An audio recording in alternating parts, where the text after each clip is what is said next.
दिल्ली पर आतंकी वार, लाल किला विस्फोट जिसने राष्ट्र को हिला दिया। 11 नवंबर 2025, एक ऐसा दिन जिसे दिल्ली कभी नहीं भूलेगी। शाम 6:52 पर ऐतिहासिक लाल किला के पास की भीड़ भरी सड़कों पर अचानक अफरा तफरी और आग का तूफान मच गया। Hyundai i20 कार, जिसमें उच्च श्रेणी के विस्फोटक भरे थे, लाल किला मेट्रो स्टेशन के पास फट गई, जिसमें 13 लोगों की मौत हो गई और 25 घायल हो गए। प्रत्यक्षदर्शियों ने बताया कि एक भयावह धमाका, फिर आग की लपटें, चीखें और भगदड़ मच गई। दुकानें जल गईं, वाहन पिघल गए और पुरानी दिल्ली का दिल थम सा गया। मैं चाय खरीद रहा था जब जमीन हिली, कार बस फट गई, लोग जलने लगे, कहते हैं राजेश कुमार, एक स्थानीय दुकानदार जो किसी तरह बच निकले। लोकनायक और जीटीबी अस्पतालों में मातम पसरा है। परिवार के लोग तस्वीरें पकड़े अपने प्रियजनों की खबर का इंतजार कर रहे हैं। कई शव इतने झुलस गए कि उनकी पहचान के लिए डीएनए टेस्ट करवाना पड़ा। मृतकों में शामिल हैं पंकज साहनी, टैक्सी ड्राइवर, अमर कटारिया, कपड़ा व्यापारी, मोहसिन, मेरठ के ई रिक्शा चालक। उनके लिए ये बस एक सामान्य शाम थी, जब तक कि आतंक ने दस्तक नहीं दी। जांचकर्ताओं का कहना है कि कार में अमोनियम नाइट्रेट और आरडीएक्स भरा था, जिसे एक रिमोट सर्किट बोर्ड से जोड़ा गया था। ये कार पिछले कुछ महीनों में 7 बार मालिक बदल चुकी थी। और संदिग्ध कौन था? एक ऐसा नाम जिसने पूरे देश को चौंका दिया। डॉक्टर उमर मोहम्मद, पुलवामा का एक चिकित्सक। अधिकारियों का मानना है कि उमर हाल ही में फरीदाबाद में पकड़े गए एक आतंकी मॉड्यूल से जुड़ा था।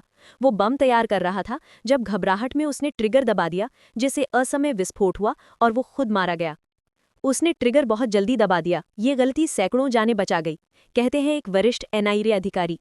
कुछ ही घंटों में दिल्ली पुलिस ने यूएपीए, विस्फोटक अधिनियम और हत्या और साजिश की धाराओं में मामला दर्ज कर लिया। अब जांच राष्ट्रीय जांच एजेंसी एनआईए को सौंप दी गई है। मुख्य सुराग इंगित करते हैं जैश-ए-मोहम्मद से संबंध, एक रहस्यमयी महिला ऑपरेटिव शाहीन और मसूद अजहर के नेटवर्क से कड़ी। अभी तक किसी संगठन ने जिम्मेदारी नहीं ली है। प्रधानमंत्री नरेंद्र मोदी, जो उस समय भूटान में थे, उन्होंने अपना दौरा रद्द कर दिया। ये भारत के खिलाफ एक भयानक साजिश है। इसके पीछे जो भी है उन्हें बख्शा नहीं जाएगा, उन्होंने राष्ट्र के नाम संदेश में कहा। गृहमंत्री अमित शाह उसी रात मौके पर पहुंचे। उन्होंने राष्ट्रीय अलर्ट, लाल किला 14 नवंबर तक बंद और लाल किला मेट्रो स्टेशन 48 घंटे के लिए बंद करने का आदेश दिया। ड्रोन निगरानी, रैंडम जांच और सुरक्षा लॉकडाउन अब पूरी राजधानी में लागू है। दुनिया भर से संवेदनाएं आने लगी। अमेरिका, जापान, इजरायल और भूटान ने भारत के साथ एकजुटता जताई।